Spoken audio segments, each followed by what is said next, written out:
Indonesia के बाली से आप ये खास दस्तक का विशेषांक आप देख रहे हैं, जिसमें हम आपको इन 2 दिनों की पूरी खबर दे रहे हैं। लेकिन आज की जो सुबह की शुरुआत हुई थी वो माहौल ही गजब का था।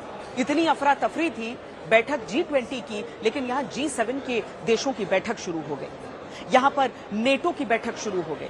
जो बाइडेन यहां पर माथा पच्ची में लग गए। ऐसा लगा कि शायद दिन भर का जो व्यवस्था है, जो अलग अलग सेशंस यहां पर होने हैं, उनमें फेरबदल करना पड़ जाए, क्योंकि यूक्रेन के पश्चिम उत्तर सरहद से लगा हुआ देश पोलैंड, वहां पर रूसी मिसाइलें गिरने की खबर आ गई। अब अगर पोलैंड जो कि एक नेटो देश है, वहां पर रूसी मिसाइलें गिरती हैं तो उसका सीधा मतलब होता कि नेटो को एक्शन लेना था, और उसका यह भी मतलब हो जाता कि छिड़ जाता तीसरा विश्व युद्ध।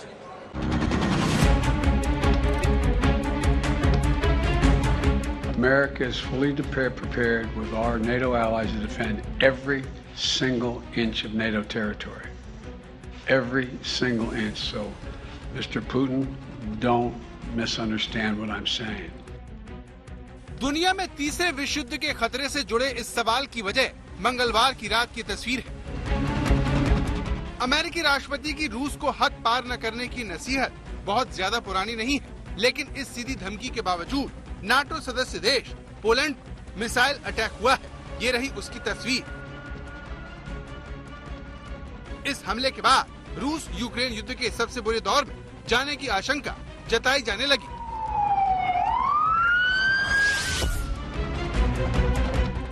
सवाल यह है कि क्या जिसका डर दुनिया को था वो हो गया? क्या दुनिया में तीसरा विश्व युद्ध शुरू होने वाला है? क्या पुतिन ने नाटो के सदस्य पोलैंड पर हमला कर दिया है? I'm not guaranteeing you that it's a false flag operation yet. Don't know, but it would be a serious mistake. दुनिया में तीसरे विश्व युद्ध के खतरे से जुड़े इस सवाल की वजह मंगलवार रात की तस्वीर है, जो नाटो सदस्य देश पोलैंड की है। यहाँ पर एक मिसाइल का हमला हुआ, जिसकी चपेट में एक ट्रैक्टर ट्रॉली आ गई और वो पलट गई। जमीन में बड़ा गड्ढा हो गया और पोलैंड ने 2 लोगों की मौत का दावा किया। लेकिन पोलैंड और यूक्रेन ने कहकर सनसनी फैला दी कि रूस ने मिसाइल दागी है। ये हमला यूक्रेन बॉर्डर से सिर्फ 6 किलोमीटर दूर पूर्वी पोलैंड के प्रेसवोडो गांव में हुआ। पोलैंड से लेकर यूक्रेन के राष्ट्रपति जेलेंस्की ने इस हमले को रूस का हमला बताया, जिसने यूक्रेन पर नए सिरे से 100 से ज्यादा मिसाइल दागी और कीव से लेकर लवीव शहर में आग लगा दी। इस हमले से पूरे यूक्रेन में ब्लैकआउट हो गया और युद्ध का अंधेरा और गहरा हो गया। कीव से लेकर लवीव शहर में अंधेरा छा गया, जिसने तीसरे विश्व युद्ध के खौफ को अचानक हवा दे दी।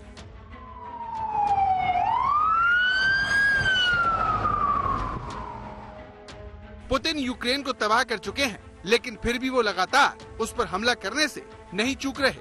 ऐसे में पोलैंड पर मिसाइल गिरने के बाद यूक्रेन के राष्ट्रपति जेलेंस्की ने फौरन इसे रूस की हरकत बताया और नाटो से कार्रवाई की मांग की। Більше сьогодні сталося те, про що ми давно попереджали. Ми говорили про це. Терор не обмежується нашими державними кордонами. Вже поширюється на територію Молдови. А сьогодні російські ракети ударили по Польщі, по території нашої дружньої країни. Загинули люди. Прийміть, будь ласка, співчуття від усіх українських братів. Скільки разів Україна говорила про те, що нашою країною держава-терорист не обмежиться. Польща, держави Балтії – це питання часу, коли б російський терор пішов далі. Гнути російські ракети. Бити ракетами по території НАТО. जेलेंस्की के इस बयान से दुनिया डर गई, क्योंकि यूक्रेन के करीब जहां पर रूस की मिसाइल गिरी, वो पोलैंड का हिस्सा है, जो नाटो का अहम सदस्य है। नाटो समझौते का आर्टिकल 5 कहता है कि नाटो के किसी एक सदस्य पर हमला पूरे सदस्यों पर हमला माना जाएगा। पोलैंड पर हमले की खबर उस वक्त आई जब G20 की बैठक में दुनिया के 20 ताकतवर देश अमन चैन के रास्ते तलाशने में लगे थे। खबर आते ही अमेरिका के राष्ट्रपति जो बाइडेन फौरन एक्शन में आए और उन्होंने ताज़ा हालात पर चर्चा के लिए नाटो और G7 देशों की आपात बैठक बुला ली। लेकिन शुरुआती जांच में साफ हो गया कि ये मिसाइलें रूस की नहीं हैं, बल्कि यूक्रेन की हो सकती हैं। There are scores and scores of missile attacks into western Ukraine. We support Ukraine fully in this moment, and we have We have since the start of this conflict. We're going to continue to do whatever it takes to give them the capacity to defend themselves. Mr. President, is it too early to say whether this missile was fired from Russia? There is preliminary information that contests that. I don't want to say that till we completely investigate.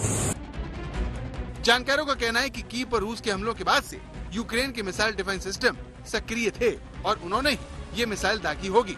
इस तरह की कार्रवाई के video भी social media पर लगातार घूम रहे हैं, जिसमें रूस की मिसाइलों को मार गिराने का दावा किया जा रहा है।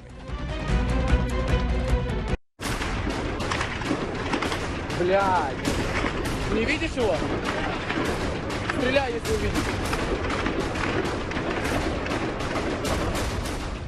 लेकिन यूक्रेन पर रूस के ताजा हमलों ने अचानक से नाटो और पुतिन के बीच कड़वाहट को बढ़ा दिया है और एक बार फिर तीसरे विश्व युद्ध की बातें होने लगी हैं।